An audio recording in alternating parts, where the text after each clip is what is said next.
আসসালামু আলাইকুম, আশা করি সবাই ভালো আছেন। আলহামদুলিল্লাহ আমি আল্লাহর রহমতে অনেক ভালো আছি। এখন রমজানের দিন যাচ্ছি, বুঝছেন, আমার হাজবেন্ডের বুঝছেন 5 লক্ষ টাকা বাঁচানোর জন্য দাঁতের ডাক্তারের কাছে। তার দাঁত দুটা নাই, এগুলা ব্যথা হয়েছে, উঠে ফেলছে, আর এখন অনেকগুলো নষ্ট হয়ে গেছে, এগুলা ক্যাপ করাবে, বীজ করবে, সব কিছু মিলে বুঝছেন ইতালি বিল করছে 5,000 ইউরো, যার সমতুল্য বাংলাদেশে হয়েছে প্রায় 7 লক্ষের কাছাকাছি। তো ওই জায়গাতে একটা 1.5 লক্ষ টাকা দিয়ে পুরো ফিট ইনশাল্লাহ, বুঝছো। কলার টাকা পাচ্ছে প্রায় 5 লক্ষ টাকা, বুঝছো। এখন আমি সে টাকাগুলো আমাকে দিয়ে দিও, ওইটা দিত না, বুদ্ধি দিব কিন্তু কাম দিত না, বুঝছে। এটা হলে পুরুষ বেটা মানুষের বুদ্ধি দিতে নাই। যাই হোক, এখন আল্লাহ নাম নিয়ে রওনা হচ্ছে। রমজানের মাস, এই বের হবো না এখন, একা একা যাবে এত দূর, কারণ ওইটা আবার শান্তিনগর না, ডাক্তার শান্তিনগর, এই জন্য বলছে থাক 2-1 দিন যাই সাথে। এই পড়ো সুবহানাল্লাহ পড়ো, কারণ আর রমজানে ঢাকা শহরে জ্যাম কম, এই জন্য বেশি ভিড় হওয়া কম না। ইফতারের সময় মানে আমরা তো ইফতার খাবো আজকে ওই যে ডাক্তারের চেম্বারে, বুঝছেন, ইফতার খাবার থেকে নিয়ে নিব।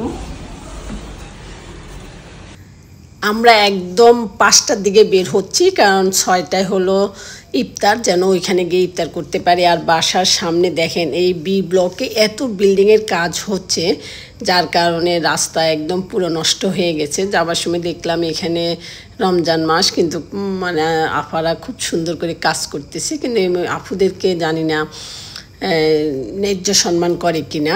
আর আজকে আমরা যাচ্ছি রিক্সায় করে ঢাকা শহর ঘুরবো।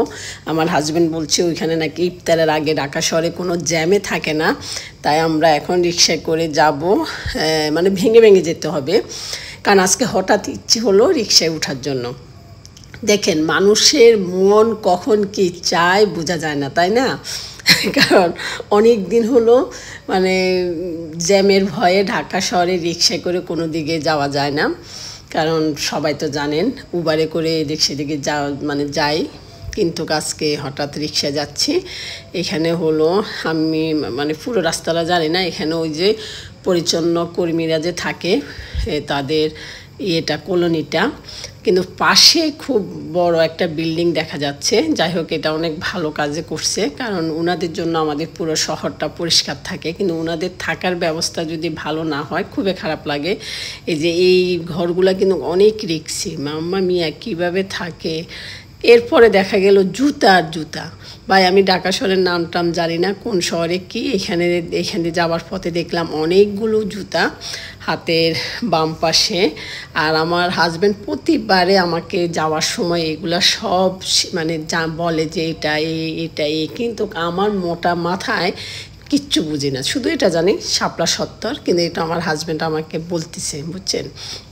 যাই হোক, আমরা এখন একদম আমাদের ডাক্তার চেম্বার সামনে চলে আসছি। এটা হলো হোয়াইট হোটেল, এর নিচে ইফতার। আগে আমরা এখান থেকে ইফতার নিয়ে নিব।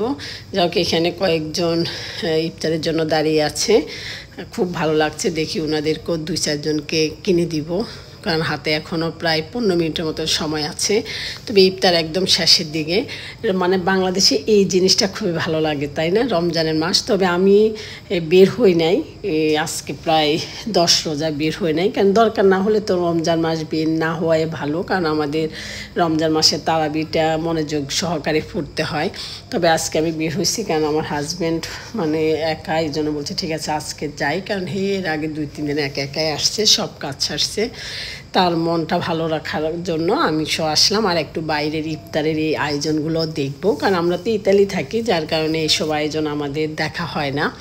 এজন্য আজকে খুবই ভালো লাগছে, এই যে সবাই লাইন ধরে ধরে ইফতার নিচ্ছে, অনেক রকম ইফতার আছে এখানে। তবে একটা যে মানে খেতে ইচ্ছে করছে, কিন্তু এগুলা সব ফার্মের মুরগি দিয়ে তৈরি করা।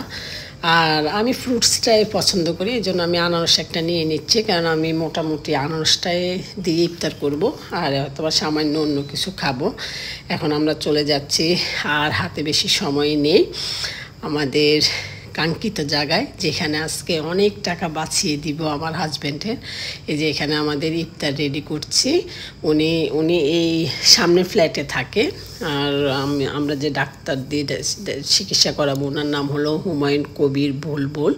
উনি প্রফেসর ডাক্তার হুমায়ুন কবির বুলবুল। উনি হলো আমার দূর সম্পর্ক আত্মীয় হয়, আবার অন্যদিকে মজনু ভাইয়ের খুব ক্লোজ ফ্রেন্ড, মানে অনেক ভালো। আমার হাজব্যান্ড আগেও একবার ওনাকে দিয়ে চিকিৎসা করছে, এই জন্য ভাবছি এত দূর যেন ওনার কাছে আসা। না হলে আমাদের ওইদিকে কিন্তু যাত্রাবাড়ি বা ওইদিকে অনেক ডাক্তার আছে, কারণ দাঁতের বিষয়, আমরা দাঁত থাকতে কিন্তু দাঁতের মর্মটা আমাদের করতে হবে। না হয় দেখা গেছে অনেক রকম খাবার থাকবে সামনে, কিন্তু আমরা খেতে পারবো না, তখন এর থেকে আফসোস আর কিছু নেই। এই জানলার নাম নিয়ে আমাদের ডাক্তার সাহেব যথাসময় চলে আসছি ইফতার করে। আর আসার পরে কিছুক্ষণ গল্প করলাম। গল্প করার পরে এখন শুরু হচ্ছে ট্রিটমেন্ট। যাই হোক, এরপরে আমারও সামান্য আছে, আমারও সামনের দাঁত একটু ফাঁক হয়ে যাচ্ছে, কারণ মুখের সৌন্দর্য হলো দাঁত। যদি সামনের দাঁতটাই ফাঁক থাকে তখন ভালো লাগবে না। আর পুরো দাঁতগুলো একটু দেখাবো যে অন্য কোনো দাঁতের সমস্যা শুরু হচ্ছে কিনা, কারণ আমি আবার এই বিষয়টা খুবই ভয় পাই, কারণ আমি ডায়াবেটিকের রোগী। আমি বছরে একবার আমার দাঁতগুলো আমি পরিষ্কার করাই, এবং কি পুরো দাঁত আমি স্ট্রে করে দেখিয়ে দিই দাঁতে সব ঠিক আছে কিনা। ইতালিতে করাই, কারণ এই সামান্য কাজগুলো ইতালিতে করানো যায়, কিন্তু যেগুলা ক্যাপ পরানো বা ব্রিজ করা ওসব কিন্তু অনেক টাকা।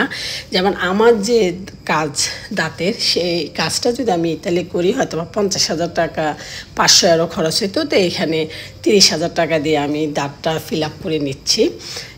আর আমার হাজব্যান্ডের দাঁতের যে অবস্থা ছিল, মানে 4টা নাকি কয়টা ক্যাপ পরাবে, 2টা ব্রিজ করবে, আরও কী কী আছে এগুলো সব ইতালির ডাক্তারে বলছে যে 5,000 ইউরো লাগবে। 5,000 ইউরো, মানে যেটা আমার হাজব্যান্ড করাবে না।